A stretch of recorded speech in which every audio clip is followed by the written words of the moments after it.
Hello. I have this energy of like a late bloomer. Like this is an energy around a late bloomer. Someone who in their growing years didn't get to be regulated or safe enough to get to know the self, know your value, your skills, your talents, your likes, your dislikes, your wants in this world. Like your growing years was more based around survival than it was based on getting to experience this life and experience yourself in this world. And so it's this late bloomer energy because as of recent, it does definitely feel like you've gotten to know yourself. You've stood in your power, you've stood in your confidence, you know who you are, and you know who you're not, which is also very important. You've got this very secure energy, and it feels like it took years and a lot of hard work and a lot of honest conversation and a lot of accountability and understanding to get to this point, to kind of have this connection with the self. And it's like there was almost like an intention around this because it's like the spaces and places you were grown in were not conditions that were the magician on the back of the deck. You were just in survival for so long. You were fighting for yourself, you were fighting for your needs, you were fighting for I don't know, it feels like respect as well here. So we have the King of Cups, the Ace of Spears, and the Two of Spears. Yeah, you're an anomaly because it's giving like the way you were raised, the way your life had dealt you cards really felt like it was like shit luck. Like I'm thinking of like there's a few games in my head that I'm thinking of where it's like a lot of it is kind of based on the luck of the draw of cards and then like how you utilize those cards moving forward. It's like the balance of the both, and I just saw 222 as I was saying that. And it's like you were given shit cards, but you didn't look at those shit cards and go, well, my life is fucking domed. You looked at those shit cards, probably struggled with a while understanding why you got these, what the fuck to even do with these because they don't seem playable, nothing is really, you can't really work with it. But then you get the chance to like put some back and refresh, right? Every time you have an ego death, you get to put some of those cards back and refresh. You get to bring out a new identity. You get to uncover another layer of yourself.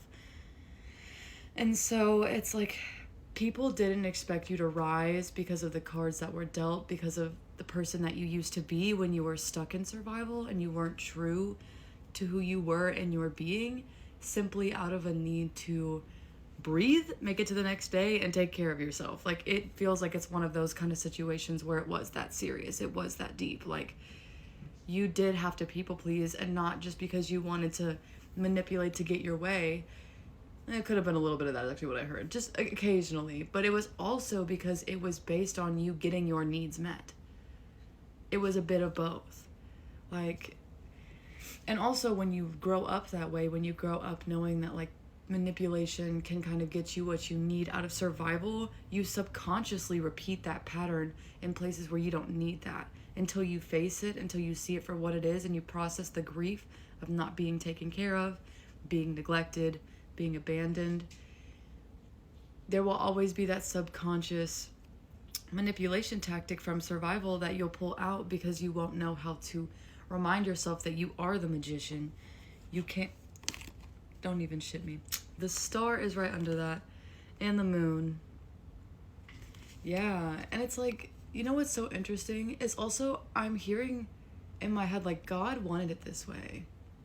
Like God wanted you to be this shining star that everybody overlooked or underappreciated. Like there's something important about you being this kind of person that everyone just didn't see coming.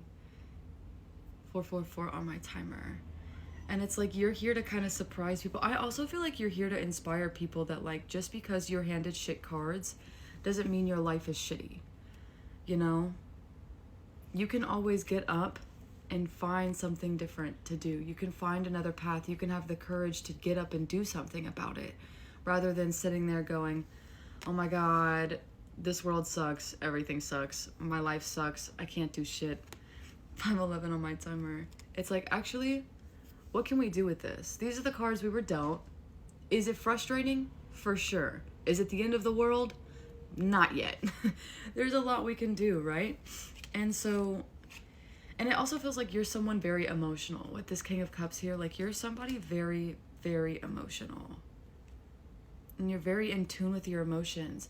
And oh my gosh, I am hearing, like, you could have also been raised in a family, or this could be like a thing also, 5:43 on my timer, that I've seen like prominent amongst men, where it's like, oh, your emotions are weakness. Your emotions are your sensitivity, da da da da. Like, that's all weakness. And it's like, it's only weak if it's not regulated. 555. It's only weak if you're not in tune. It's only weak if you're reactive. It's only weak if you don't have discipline around your emotions. It's not weak to have emotions. It's actually a strength, right? And you've learned that.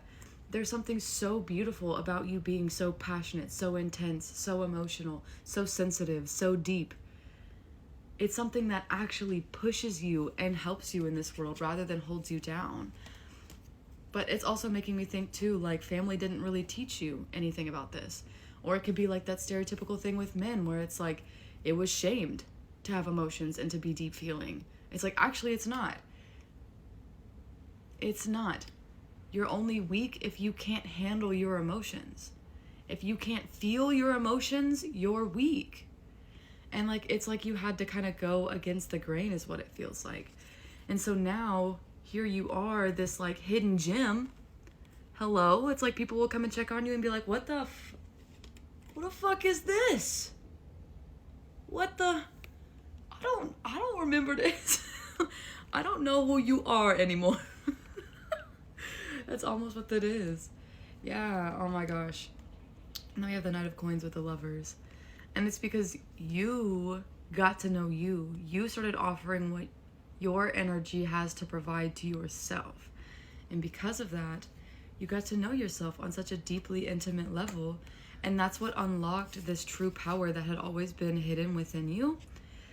It's just, it wasn't nurtured, it wasn't cultivated, it wasn't valued. Whether like people were, oh my god, I feel like I'm flicking you off. Okay, sorry.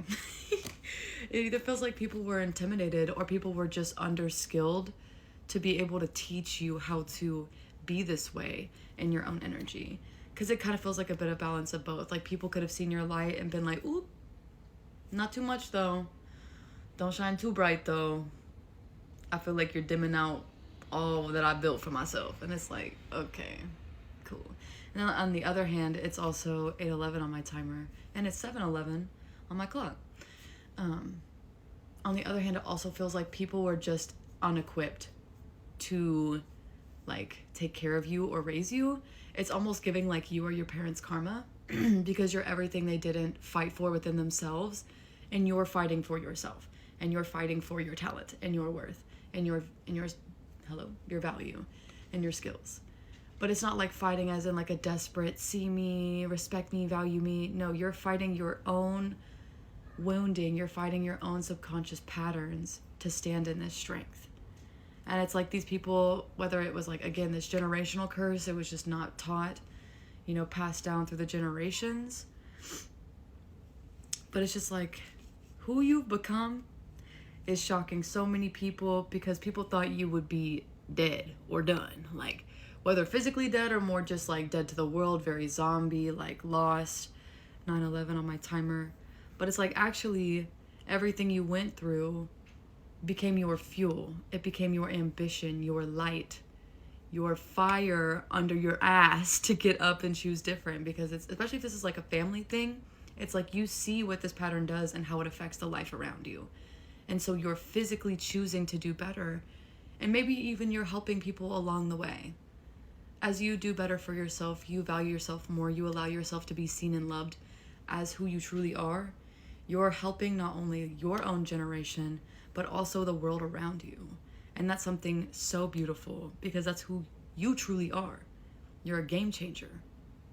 Because you don't just go, oh, Shitty cards, fuck my life.